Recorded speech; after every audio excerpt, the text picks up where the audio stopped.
All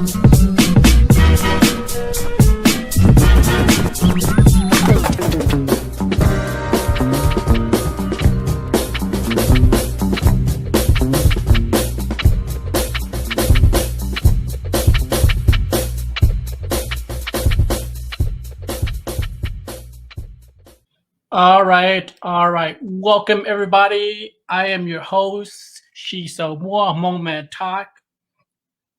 For those who've been watching us in the past, we have a lot of episodes and podcasts about lifestyles. On Fridays, we talk about day trading. On Wednesday, we talk about business owners. But however, this year I want to switch things up. I wanted to bring some more light into relationships and dating.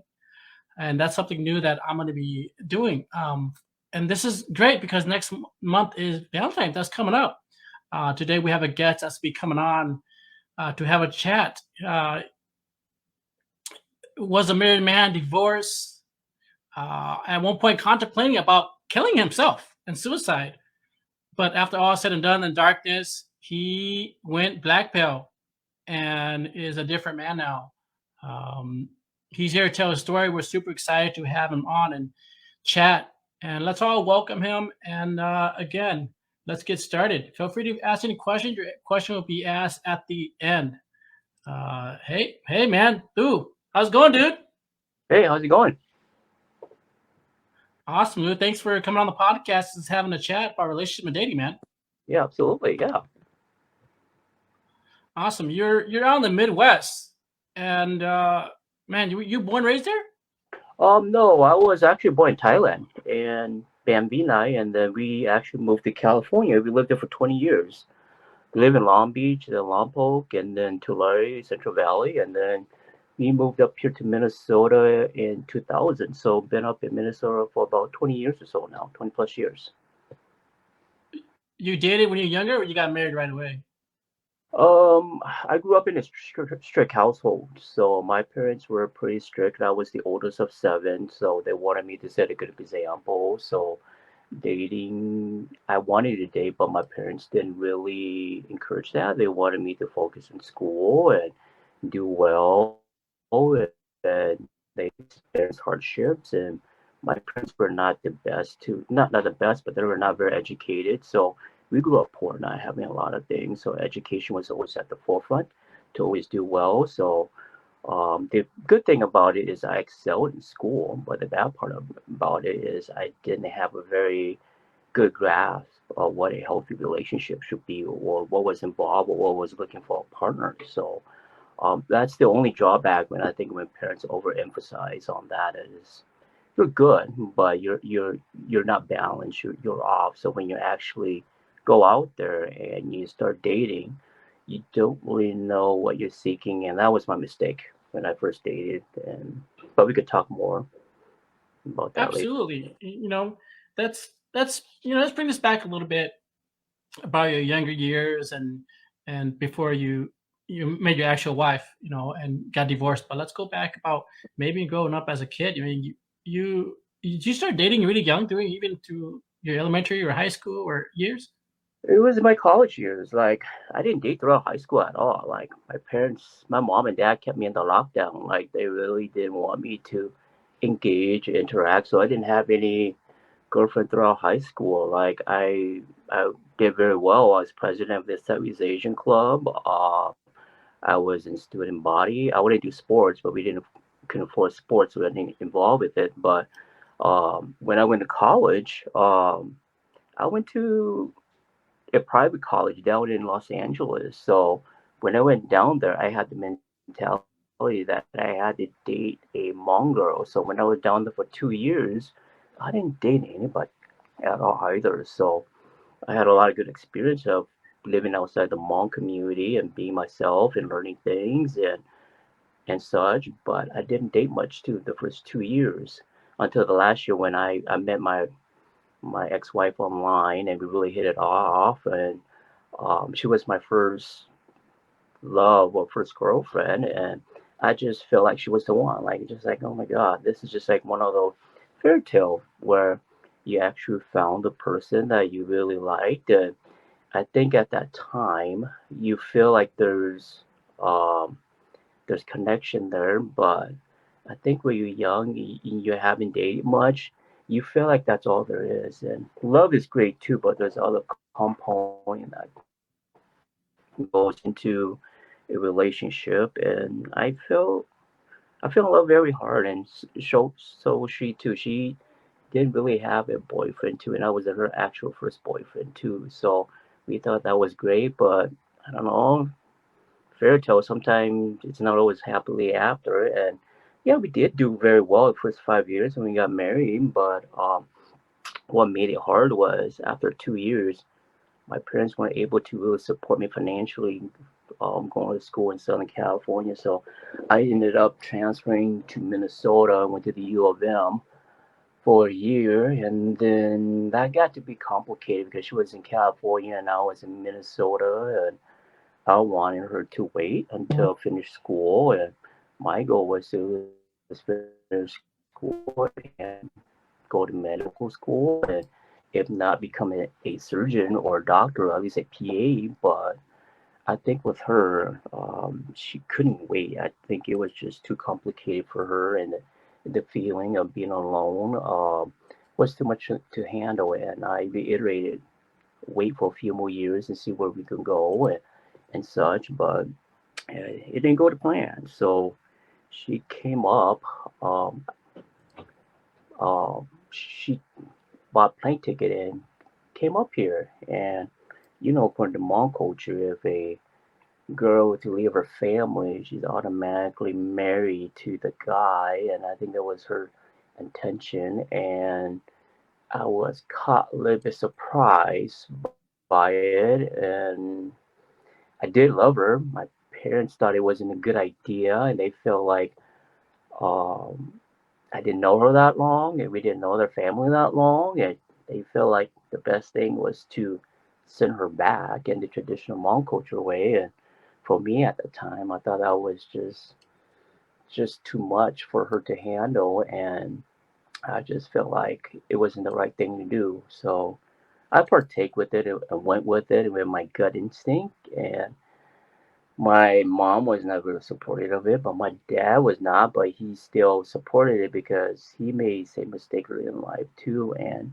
he felt like it wasn't the old people say to kind of stop this kind of relationship. And who knows what if it does work out? So she ended up coming up here, and then gotta say the marriage didn't go that well either too. And so I think that really made it complicated in the long run. So yeah. So anything else you want me to go on, Sisha? Yeah, I was gonna elaborate a little bit more back. How'd you guys meet again? Because We were just on, chatting I mean, online. Like I was, okay. Oh, I mean, we guys are yeah, chatting because online.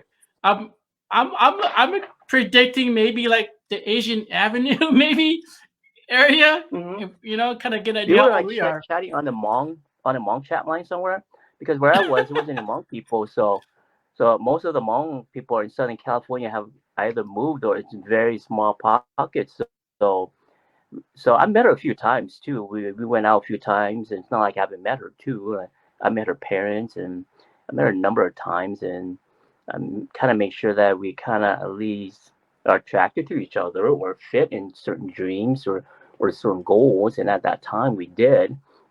So it wasn't like just like sure, let's just do it and be fun. It's like I'm very methodical at that most of it, but at that time, I think emotion kind of reigned over my decision making. But yeah, I did. We did meet and went on date a number of times before we actually kind of commit to that. So that's the background on that. I, I wanted to say with actually with anybody that got married young, uh, with the Hmong community only, I feel like it's higher than 50% that has been divorced now. Yeah, And because I got married at 21.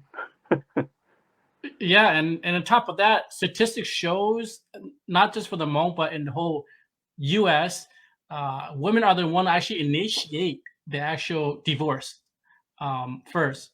So it happens, and you got married young, but I feel like it's the most pure story, in my opinion, where I feel like you should have got along.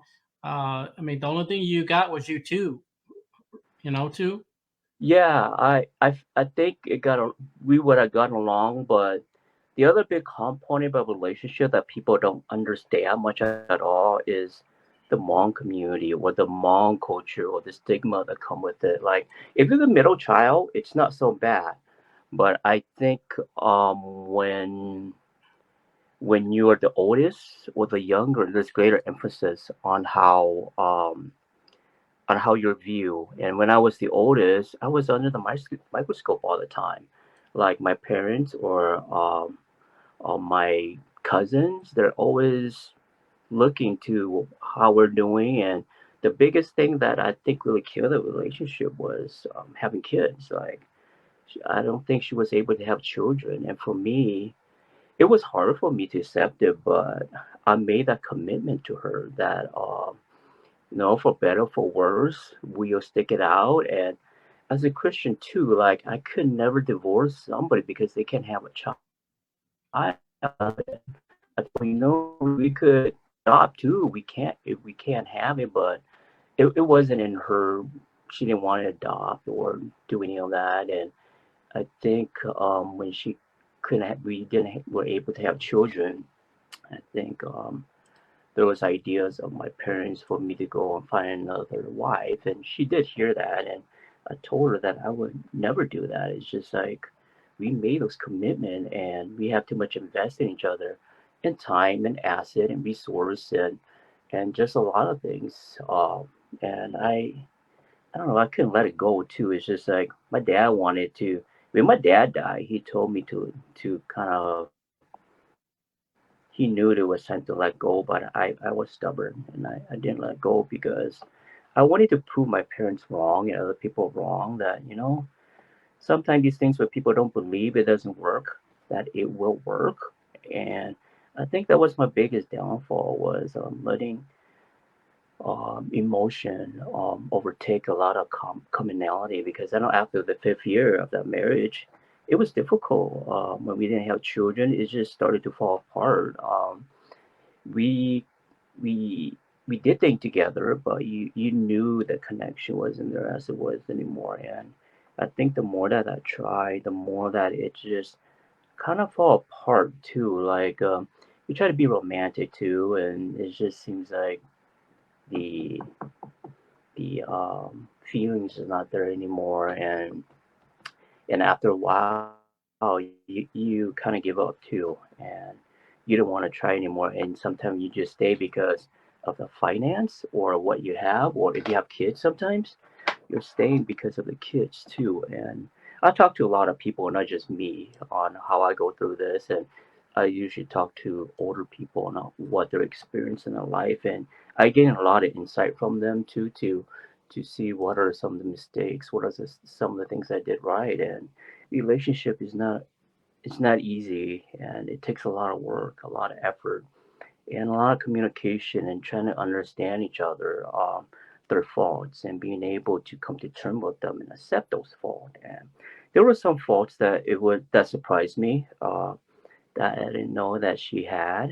And I think a lot of terms they call that bait and switch sometimes, where you kind of put up a front to kind of get somebody like fishing, where you're baiting them and get them the relationship, but that's not what you truly are. And there were some things that I felt I should take that relationship longer, at least 5 years or more, to really know that person if it's something that I'm willing to settle or be okay with. And there's some of the stuff that I was not okay with, and that caused a lot of problems too. Like I don't want to air dirty laundry, but I came from a household where we try to keep things neat and organized, and she was always not, and that always caused a lot of problem in our relationship. We always argue a lot about that, and I mean, show, I don't know, like I feel like sometimes she doesn't know, so I kind of show her, but sometimes it's upsetting to kind of teach them, or like if my mom or dad were to do it too,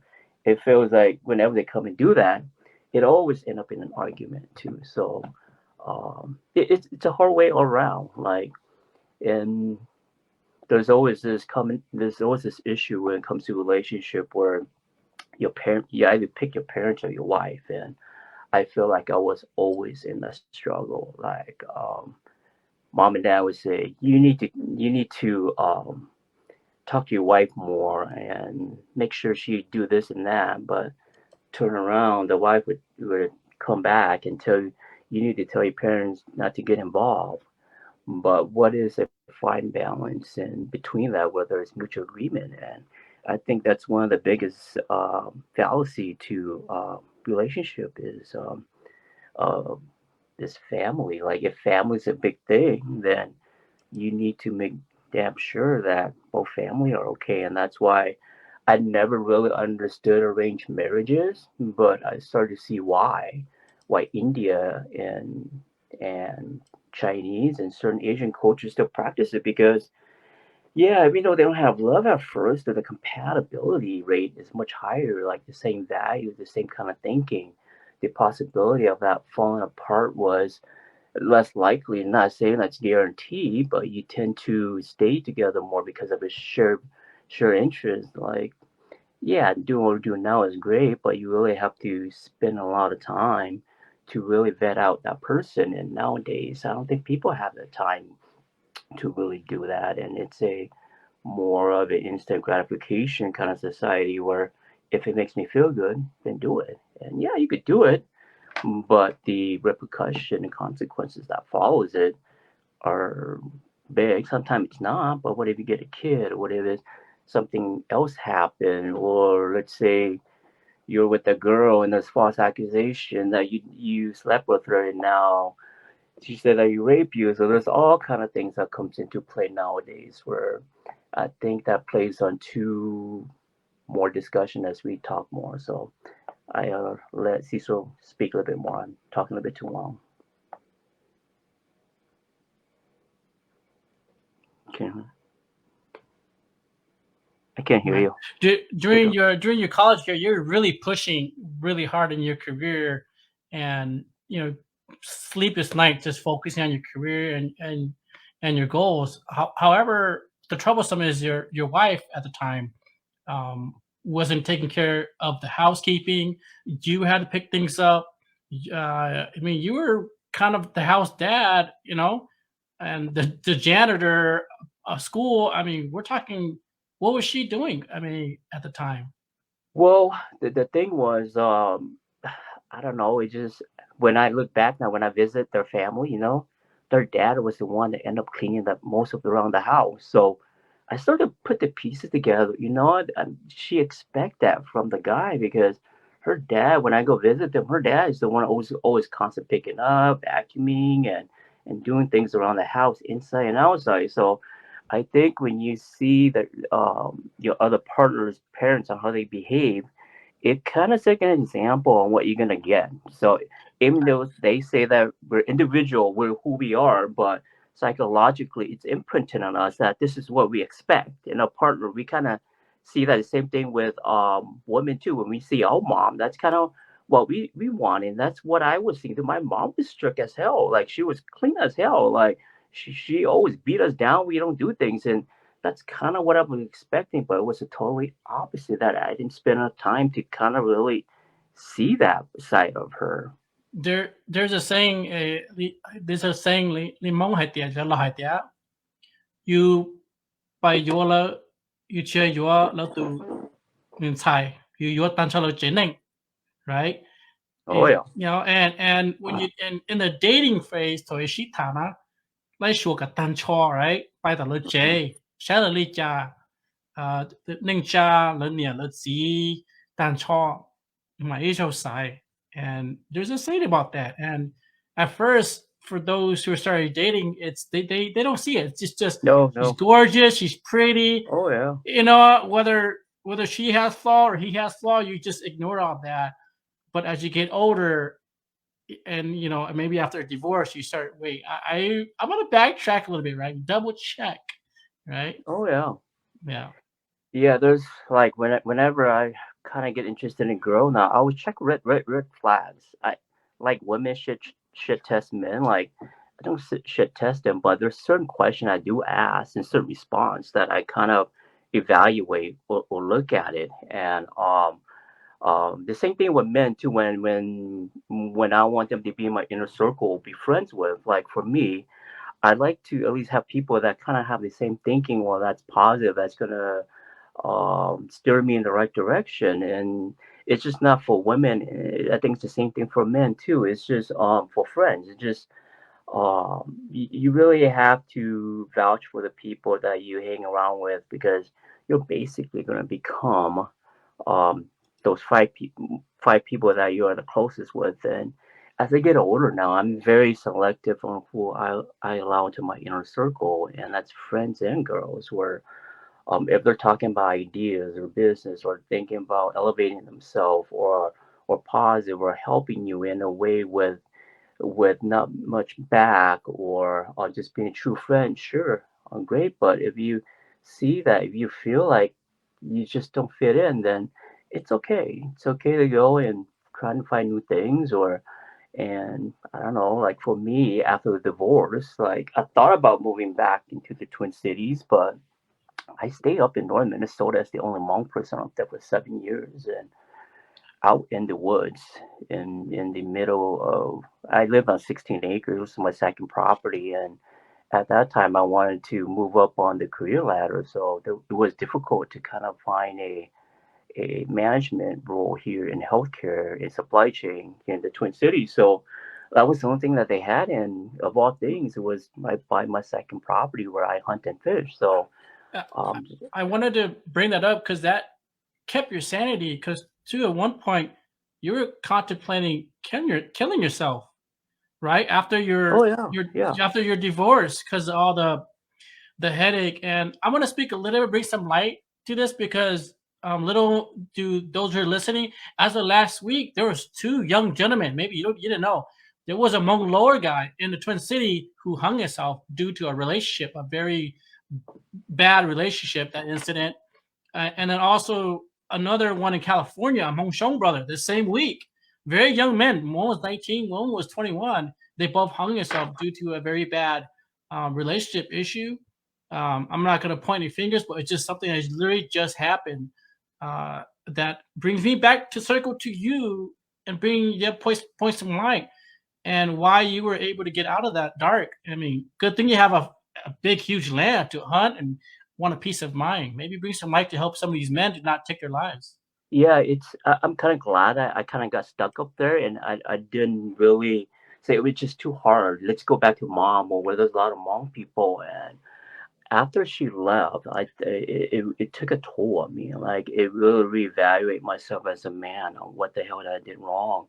I thought I planned all this right. I thought I did everything right, trying to work hard and be there for her. And we had two property, we have a lot of asset, and I thought that was enough. But the problem, just to let a lot of the guys know, is that yeah, you can make a lot of money, but if there's not a lot of balance, women, if you don't give them a lot of attention, even though you're providing a lot, they tend to straggle away. And unless the woman's on par and understand this is the end goal of what we're doing, then yeah, I think they'll be on there. But I think nowadays, I think a lot of women want you to finish the work and be at the finish line than to kind of be with you. And I think that's how I felt. I think that why she wanted to get married so fast to me was because she wanted me to become a doctor. But the problem was she didn't wait long enough for me to finish my doc to become a physician, and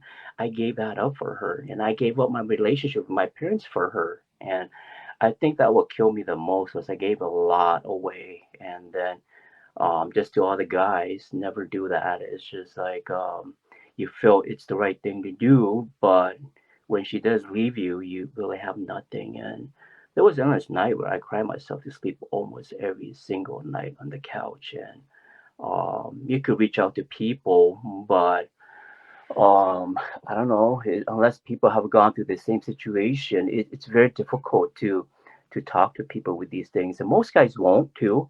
It's a sign of weakness, and for to show vulnerability, it's not looked upon as being a man. And nowadays they talk bad when you share your emotion, talk about your emotion, and I never did. I was very, very stoic throughout my whole years. Like most of my years, I never talk about emotion, never talk about how I felt, and it ate away at me, and that broke me. That broke me so much. Where the only way for me to sleep every night was to go to the gym, and part of the reason she left me too was I was becoming very fat. I was fat. I wasn't physically attractive anymore because when you focus a lot of your energy toward work and that's all you're focusing on, you kind of neglect yourself and not only your physical sense but your mental self sense kind of lose weight too. So you kind of lost direction in that. And when she left, the only thing that kept me intact was hitting the gym for 3 4 hours every day after work. And I told myself, yeah, before that, I don't know, like I moped around for at least a few months, and there were several times where I went back to the backwood and took my nine with me, and I thought about ending it a lot of the times. And sometimes you wonder why did I get this? I thought I did everything good by the book. I thought I did everything well, and um, I don't know, like I call for dad a lot because my father was the only one that kind of really was there for me, understood what I went through. He went through the same thing himself, but my dad left in a bad way too, which I felt I was at fault for his death, and that piled that on as well. And luckily or not, the only thing that kind of kept me was the gym and my dog. Like at the time, I had a dog, and that dog, every day I come, he greeted me at the door, and he was old, he was blind, he was gonna die, and but he stayed with me for that whole year. Like I kept asking him every night that it was okay to go, but he didn't want to go. I think he sensed that I still needed him for the time being, and at the end, where I have to put him down, I don't know. I cried in the car for a long time, and like I didn't have anybody to talk to, but when I held that dog or talked to that dog, I felt at least some comfort. And then after the dog passed, I started to reevaluate my faith again, and I became a strong atheist after the divorce. Like you kind of wonder why God put you in that situation and such. And I was a college graduate. I have 5 degrees, one master, two bachelor and two associates, and you think with all that education, you think that you'll find the solution, but the more you think, I think the more you get lost, especially with emotion and relationships. Sometimes some of that stuff can't be substantiated with data, and I'm a very strong data driven person where if the number don't add up, I'm just not gonna do it. The same thing whenever I do investment or plan for things or travel, I always look at the numbers and I I, I go ahead. wanted to say to I want to I wanted to shine some light as well because you said you had a nine held to your throat and head and you really thought about that and thanks to your dog working out a big farm to really think it through because you could have been amongst one of those guys, Yeah, just like yeah, these two very young guys, yeah, so and many I, times. But one thing was I I couldn't do is I couldn't shoot my dog. I love my dog too much. I couldn't leave him behind. It's just like if you take yourself out and you have the yeah, dog behind, I'm sure somebody can find him, but it would dude, just 'cause be bad. I could So, imagine. I could imagine if you have kids. Unfortunately, you don't have any kids, hmm, But your dog was the only thing that you really depend on. And I want to share you one of my personal story as well, and my breakup. A long time ago. At the time, I had a business going, and as for you, you worked out and your dog. But for me, I didn't. I didn't have a dog, but I did focus working out and my business. I just poured my whole energy. That was how I was able to be sane, just be sane and focused on that and rather be so depressed at the time. But go ahead. yeah, Do no, you I brought a good point. I think that's why a lot of men today work with yourself. Go find some hobby. Go do some stuff that will help you. Because I think a lot of people nowadays, it's really difficult for them to be on their own. And for me to be on my own for 7 years, it really changed my mindset. Like for me, I could do things alone. I could do things with people, and if I don't have people, it's not going to stop me from pursuing what I want to do. And one of the toughest thing was going out and eating alone for the first time. I remember coming back to the Twin Cities, and um, I don't know. I went to this restaurant at university called Lao Thai. It's not there anymore, but it was one of those restaurant where me and my ex-wife used to go. And I went there, and I don't know, I had to excuse myself 3 or 4 times just to go to the bathroom to kind of stop crying, because it was it was weird, like eating by yourself, or going to the movie by yourself, or going to a concert by yourself, or traveling by yourself. But I didn't let that stop me. Like it was something that I wanted to do, and I didn't get to do a lot of that when I was married, and she didn't enjoy doing that. And one of the biggest things that I could say helped me the most too was going back to church and then traveling. Traveling was one of the biggest things that could help you refocus or realign your bearings. And one of the trip that I think I'm so glad I went back to was Laos, like being able to go back to the homeland to observe your origin or where you come from, or to see people struggle, and to see that, yeah, you're struggling too, but when you see other people struggling in different ways and you're helping them out. And I didn't go like a lot of Hmong people go and mac on chicks or talk to girls. I went with a purpose and spent 2 weeks with kids teaching English in Lupabang at a Wat. And I didn't want to just go there and just do nothing. And I wanted to give something back. And that's the biggest fulfillment in my whole life. That kind of actually saved me and kind of I start to love take care of that. yourself and move on Yeah, in life. I love that, man. I I wanted to add one more thing too. At the point of divorce, and then working out, contemplating about killing yourself, going through a really hard time, and now you're in your early 40s. You are, as some may not know it, you're a black pill. You're not a red pill. You're not a blue pill. But you're a black pill. For those who don't know, give me a definition of a black pill. I I'm not so much black pill. I think I don't know. I kind of really scale it down too. I think when you first get out of a relationship, I think you're mad at everything. You're angry at everything.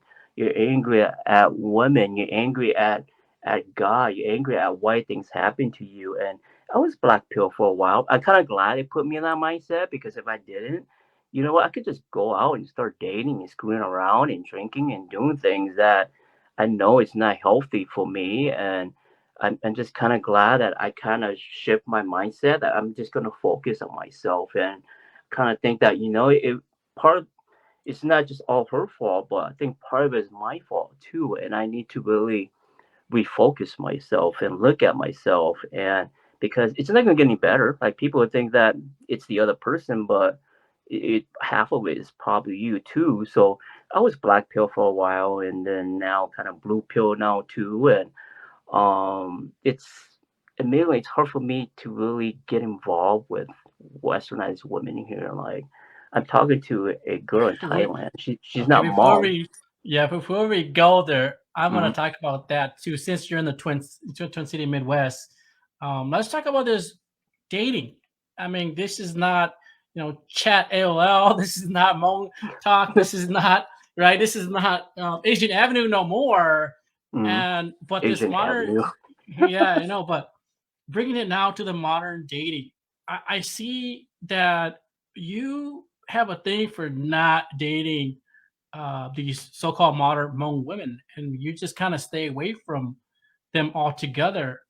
Is there a reason why? It's just the statistic, and for me, I go by stats. And I think for me, the precious commodity for me, yeah, money is there too, but it's time. Like time is one of those things. Once it's gone, it's gone. You can't buy time back. And if I'm investing time in somebody, it's gonna have to at least amount to something. I don't want to invest all this time and then let's say 10 to 15 years later, I don't feel like it. I need to go and find myself. And at that point, let's say you have kids or you have asset, you have a business.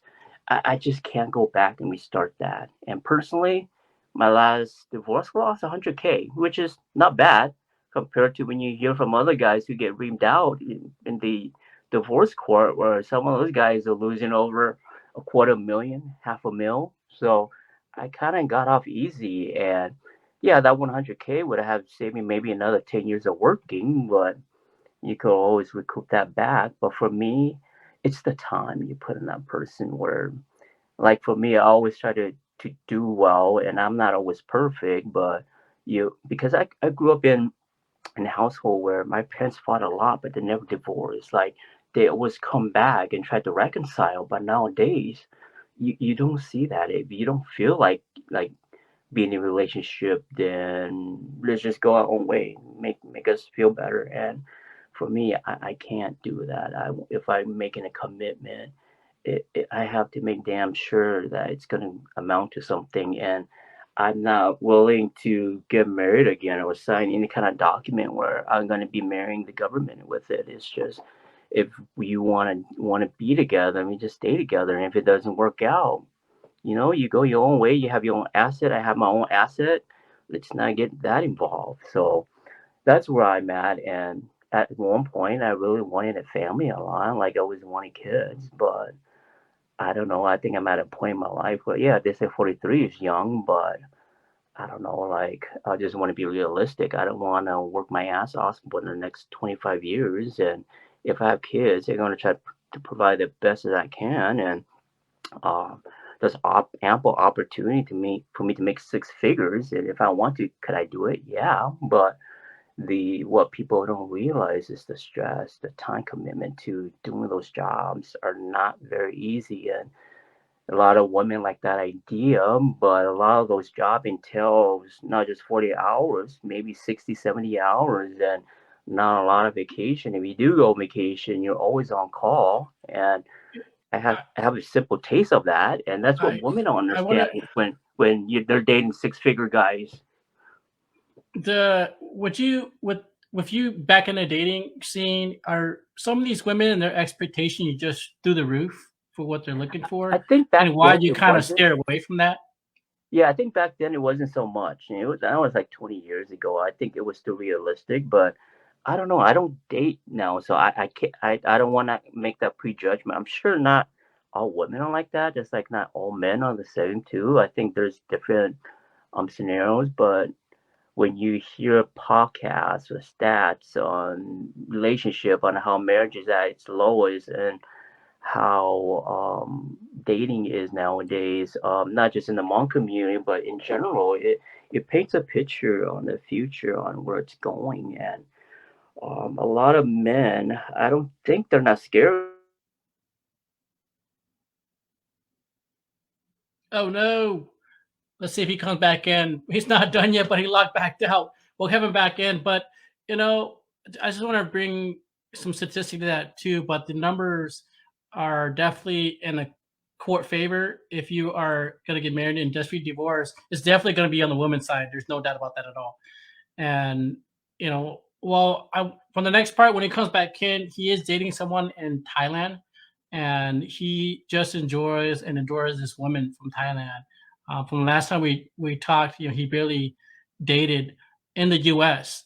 Just due to some expectation of these women that he tried to date. It's just not going to happen. So we definitely want to hear from him again. We're definitely going to be answering your question from here on out to the end here. Thank you so much for tuning in. You've been watching Moment Talk. This is a new section in Moment Talk. I've never talked about dating and relationship in the past. For those who've been on our podcast, on Wednesdays we talk about business. On Friday we talk about day trainings, and we've talked about lifestyle, about other things as well too. But dating is a thing that's going to be going on every month, and we're super excited to have this as well. Uh, we're gonna start going on some questions. What What most men don't possess the determination, motivation, humor, how to interact with everybody. A hobby that can be mastered, distinct from other guys. To many Hmong guys, different going for themselves, and modern Hmong women desire guys who are outgoing, sociable, knows how to look presentable, can plan for marriage, but his family's first. Has someone very special that makes her melt, and she thinks about it too. Hey, sorry Hey about man, that. welcome back. Yeah, phone got too So hot. It no kind of problem. Did shut down. we? No problem. That got you covered. But yeah, we wanted to talk about now you're dating a woman in Thailand, now in Laos. You recently met this woman. What's your experience and why did you go overseas instead and just date a woman here? Well, she wasn't Hmong either. She's Thai, to tell the truth. And I thought about dating another Hmong woman, but I don't know. I just like the last relationship. I don't like being analyzed like under the microscope so much by mom or by cousins or everybody. And like I could, to tell the truth, I could shut that off. Like I have a strong filter; it doesn't affect me. But like my ex-wife, like it was very difficult for her. Like she's very tied to the Hmong community. She really cares on how people feel and think about. And for me, I can give a shit of what people think about me. Like I am what I am. I do what I am. They're not paying my bills, but for her, it was difficult. Like I try to comfort her a lot. Like that's what they are. It's just like just don't let it impact you. But I think women are more emotional. They feel like they need to be included, will be inclusive. And for me, I didn't mind that. And I think for me, I just didn't want to be under that scrutiny again. And if I do get one, it's gonna people are gonna talk, and unless the girl is very strong will and be herself, then great. But if you're one of those people where you value family, then it's gonna be a big thing. It's a lot of politics playing involved, and I don't like that anymore. I don't like the drama. That's what I kind of checked out. It's just like, and I'm stupid enough. I kind of met her on Tinder, and we chat for a long time. And I met her last year, and we really clicked. I'm not saying that it's gonna go anywhere, but I feel like there's just not a lot of pressure for me to fulfill some of those Hmong roles, and they're great, but I don't know, when I'm the oldest and everybody expect me to take up that role at the helm as the clan leader, it's just not for me. And some people relish that, and I think it's great, but it's just not for me. And I've done some of that politics stuff before, and it just doesn't fulfill me. Um, and that's why I kind of met her. We have a lot of similarity. Uh, some some of you guys might think that I'm dating somebody so I could control them, but it's totally opposite. Like she's more successful than I am. Like she has her own business firm, trading, and then she teaches part time at a university, and she's outspoken, but she does it in a way where it's respectful for the guy. And I actually really enjoy girl or woman at my level. I like my ex-wife. I hate to bring it up again, but she didn't want to go to school, and I really wanted her to go to school, like to get at least her bachelor's. And it took me a lot of motivation. I mean, I had to take classes with her because I also wanted to finish my business, but I took business course with her in high school. We did that for a few years, and I motivated her, and she motivated me too. But I wanted her to be at the same level as I am because I know if one person is in term of education or communication style, I know it's gonna be imbalanced. So I want it to be at least balanced where we have that same level at it. I don't know, at the divorce, she was very angry that I made her go through it. Now she has all this school debt, but she never sees the That's term of that's the outcome awesome of though, it. man. I'm glad that you met someone there. We're gonna start going through all the questions now and start shooting them at you. We got a viewer here. I want this guy on the podcast here. Can you explain to some of your color pills mean? Blue pill, red pill, black pill. There's so many pills. It's just that people are making it as gold. It Black is. pill is basically you want nothing to do with people. Like you go out and live in the wood, be a hermit by yourself. Is it kind of Um, almost like a MGTOW? yeah, well, MGTOW is a little bit different. Some people, they Yeah. can't act up to it, but I don't know if you guys seen TPT. There's this guy called Dick Prenicky. Yeah. He lived by himself in Alaska for 40 years in the outdoor. I give that guy a lot of credit. Like he's up there by Eh, himself, living by what about himself. a red pill? What about red pill? Red pill is some. Have you guys seen The Matrix when Yep. Morpheus give The two Keanu Reeves pills. or Neo? You choose the red pill or the blue pill. Red pill is Right. basically unplugging yourself from the norm or from the norm of getting married or being in a relationship where you're doing your own thing. Red pill is being able to kind of have the strength to say no and you be your own. Blue pill is basically you go by what your traditional norm is. You get Mhm. married, you be the husband, you be the provider and such. And then there's something called purple pill now too. Purple pill is kind of blend between Mix. blue and red. And then there's a green Uh, pill, uh, which I have no idea what a green no. pill is. I want to So, go on this question, and I want to highlight this right in the middle. She says too many guys don't have much going for themselves. I could actually, yeah, I would say so too. Like for the guys, like you gotta be really working on your purpose. That's oh all I'm yeah, gonna say. You gotta be working on your purpose. Women just love someone who's really driven. Does he? Too, are you identify as a MGTOW or has help you in dating? I was for a while, and the reason why I did it was because I needed to fix myself first. Like I was kind of screwed up in the inside. Like if I didn't like fix myself out and went immediately and got into a relationship, you know what?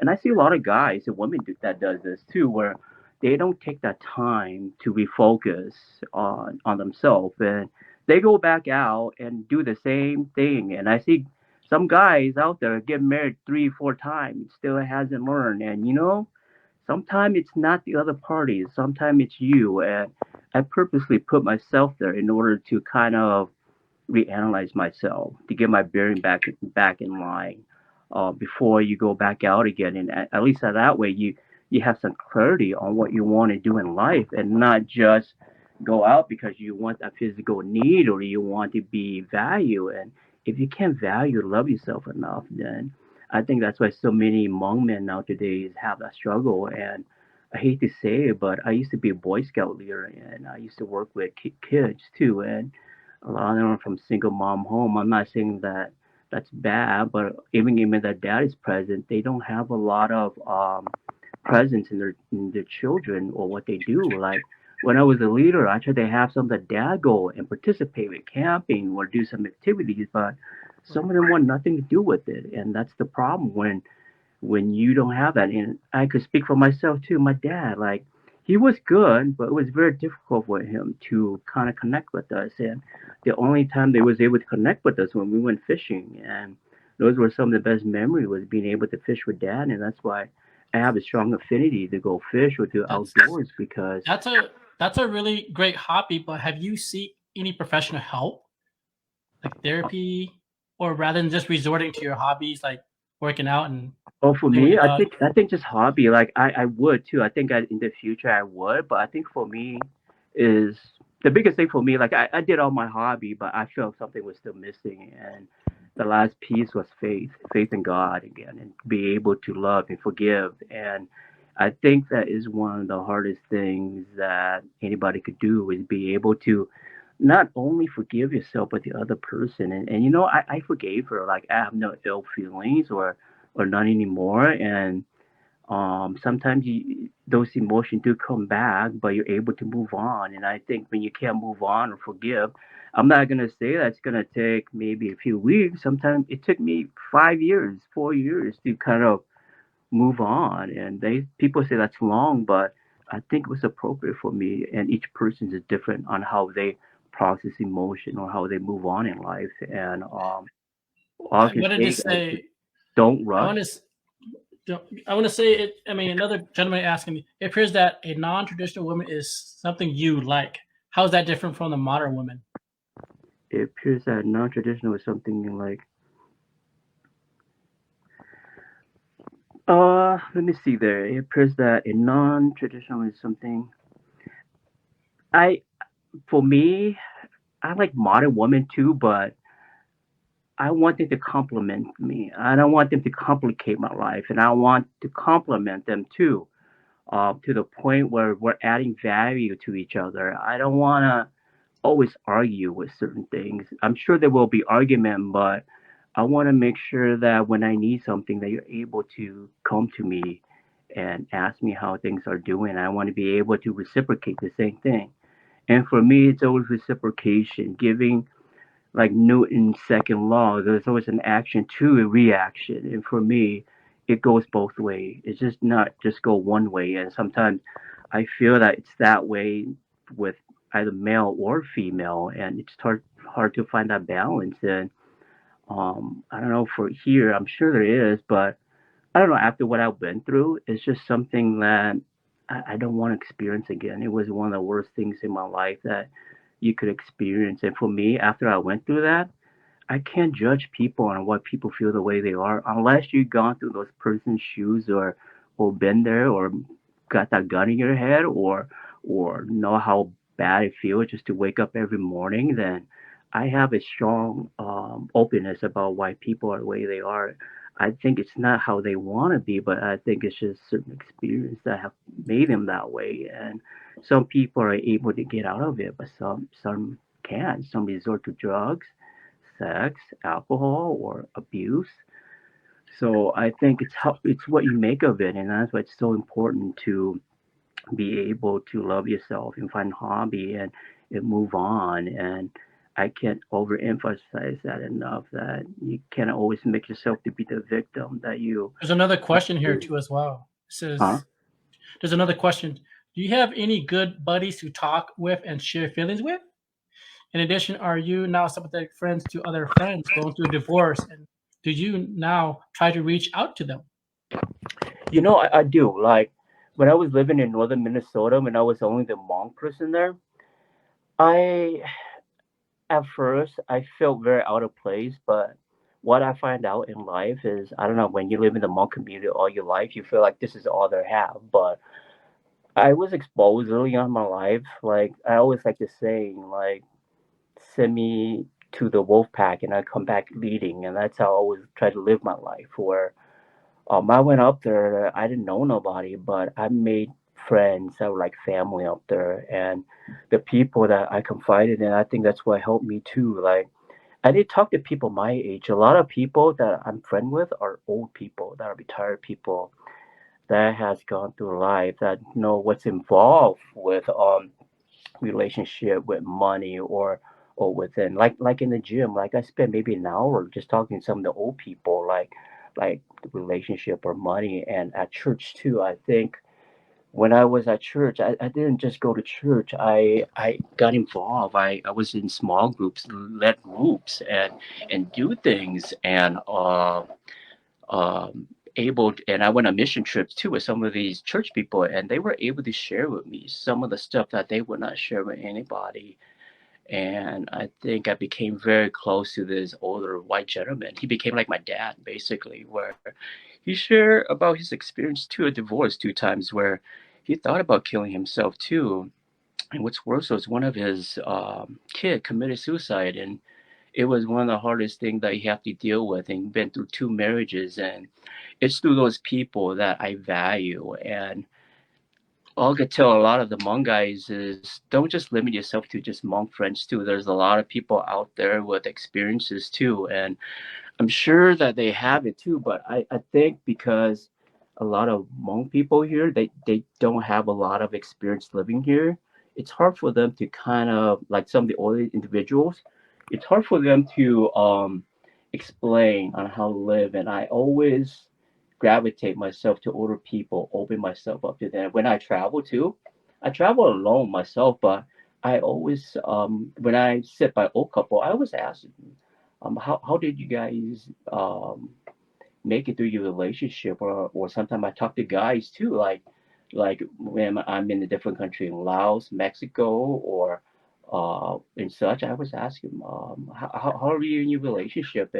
It's usually the same thing, but once in a while, I remember my last trip down to Cancun, and when I came back, I was talking to this couple, and I talked with them through the whole way up, and they share with me a lot of their success, their struggle, their failures, and that wasn't their first marriage. This was their second marriage, and I would share my story with them too, and they kind of help you on that. So, um, With so this, with that being said, another question coming in says, being the oldest and a son in your family, do you feel you're losing face to talking to, dating, and slash or marrying outside your race? What I mean is, your dad was still alive today, would you have remarried Hmong again or followed your heart to marry outside your race? I that was one of the biggest thing too. Is I always want to do dad proud too, but I don't know when my last uncle died. The last uncle of nine uncle died, I think last year.